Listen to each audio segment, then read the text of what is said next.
What up, y'all? Welcome into another episode of Profit Picks. If you are new, we do always start by being transparent and didn't do any shows over the weekend, but did have a successful one.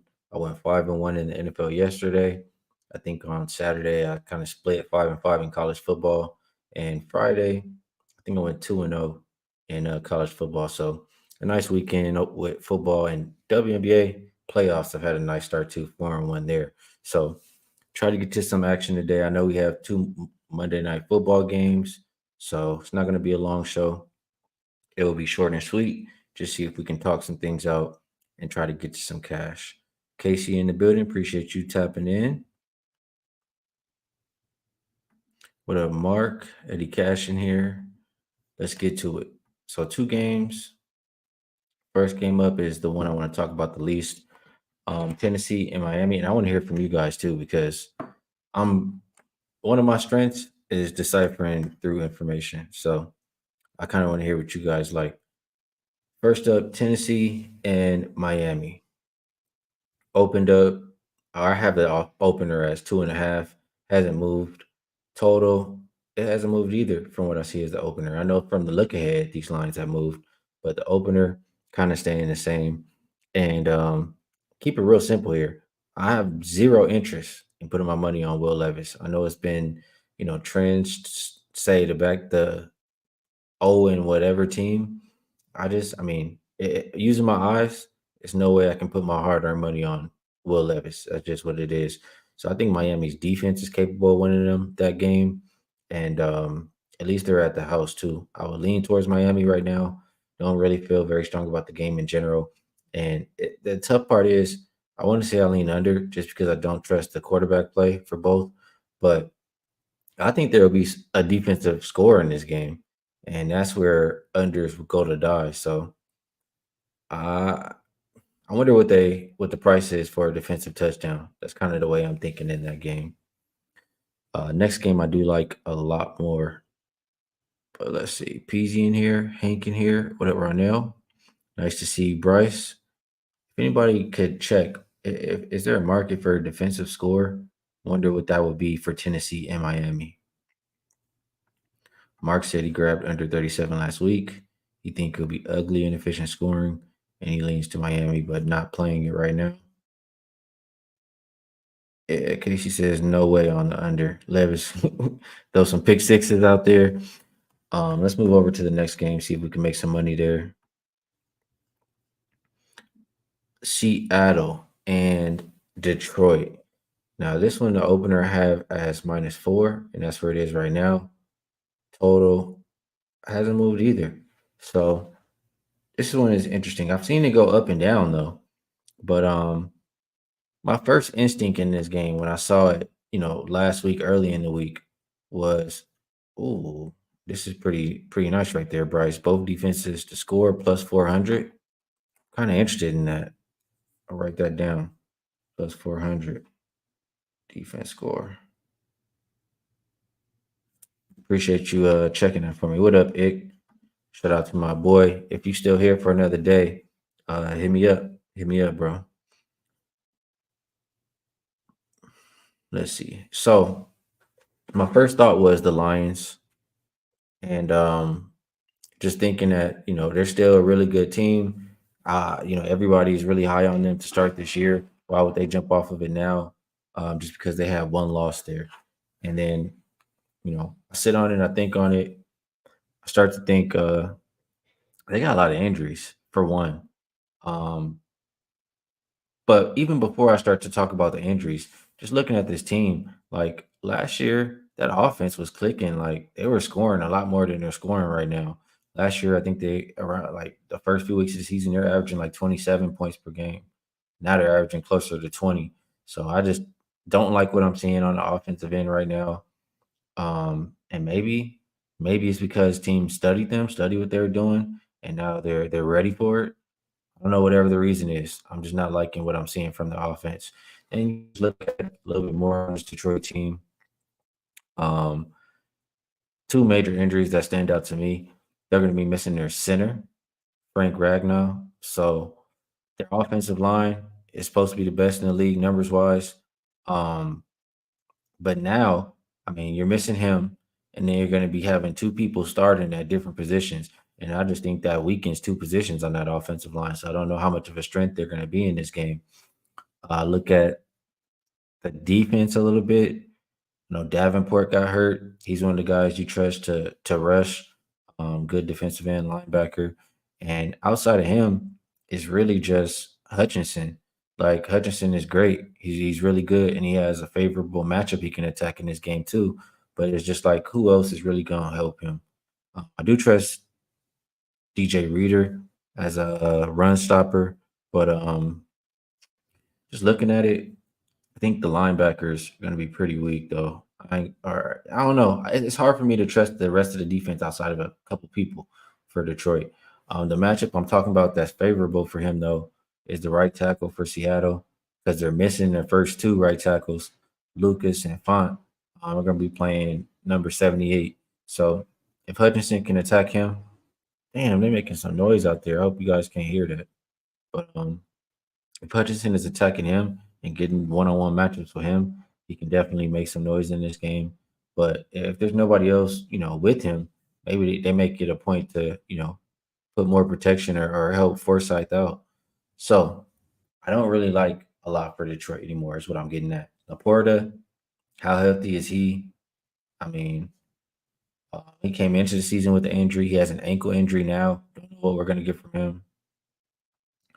Detroit last season, like I was talking about the offense, last season they were top five in the red zone. Right now they're close to the bottom five. I mean, they're 26th. So just a whole lot not to like for me at Detroit right now. And then for Seattle, I like what some things I've seen from Gino. I know they haven't faced the best competition. I understand you can only, play what's in front of you. But I like how what he's doing pre-snap. I like what they do with the spread offense and when they be motioning people so they could, he knows what's going on. And I just think that the passing game for them is going to be it might be a little bit too much for Detroit. It's a lot of weapons there, and if they keep doing that spread offense, then some of those backup linebackers are going to have to cover, and I just think that that's an advantage for Seattle. So just looking down the list, thinking the things I wrote down for advantages, disadvantages. Um, yeah, Seattle's been the number one passing defense so far. We'll see if that can remain, but they're allowing less than 150 pass yards per game. I think this is a pretty big game for them. I mean, they are 3-0, but this is the first real competition that they're going to face. And it's a team that they beat up on. They beat them 6 times in a row. So I know it's been different teams, but they did beat them last year. Maybe that's why Detroit comes in here and plays hard. But is it enough to cover 4 points? I'm just not so sure. So I'm looking towards Seattle right now. Let me see what you guys are saying in the chat, and then I'll talk a little bit about the total. See what you guys are looking at. Kenneth likes Seattle team total under. Uh, Bryce, he played the Lions 3.5 at the open. So I think it's a major step up in class for Seattle after those first 3 weeks. And I definitely understand that. X Nizzle says one thing Levis going to do is run. He likes over 15.5 rushing yards. A-Chan over 25.5 receiving yards. I'll be rooting for my boy right there. Let's see. Bryce Miller says Seattle D is tough, though, and Lions haven't showed it yet. So I can understand why Seattle's taking money. Yeah, they haven't faced the best competition, but Lions offenses look kind of mid. That's just how I'm feeling. And then can they run all over them if they weaken two of those positions on the offensive line? We shall see. We shall see. Brian H liking the Seahawks and the Titans. Let's see. Some more stuff coming in here. GLB likes the Lions. Yes. Yes. Injury to Seattle's defensive line. Yeah, they do have a couple of people. I don't think I talked about it too much. There are a couple of people out, so maybe it just balances out. But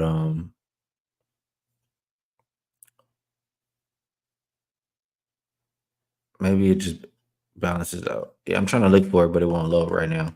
So I don't think I talked about it. My bad right now. It's kind of blanking on my mind. Um, Atlanta 2-0 bottom of the third. Interesting. I do want to stay tapped in on that baseball. I am in action on that. Have the under there. So Hopefully they can chill out now. Um, yeah, big blow. Ragnar's a big blow. UCapper says he's liking Seattle there.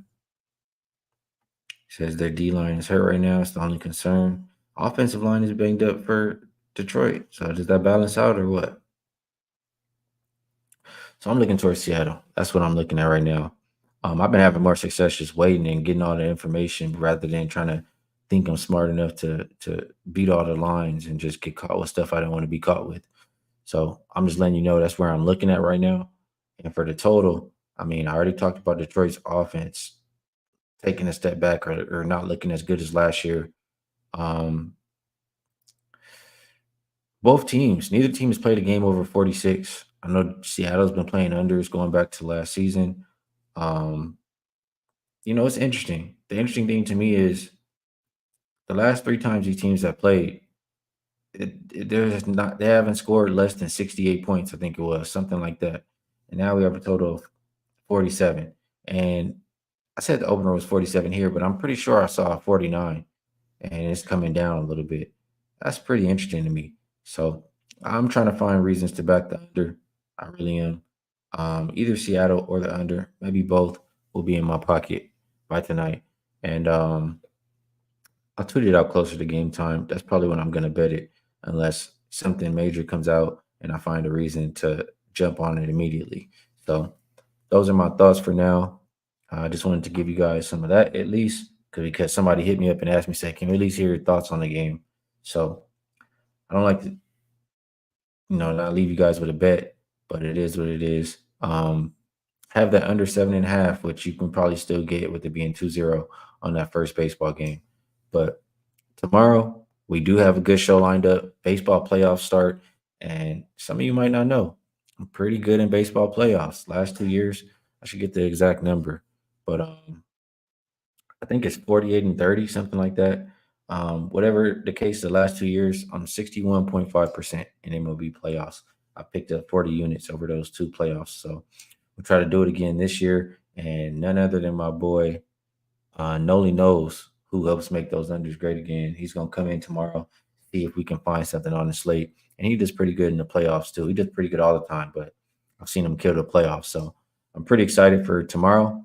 We'll talk some baseball. We do have some WNBA going off. And I guess with that, I'll just say if you are interested, I don't know why I still have this on there. If you are interested, um, I did give out a 5% best bet. You guys know at wagertalk.com. The link is in to my profile is in the description to the video. It is a play I really like for tomorrow.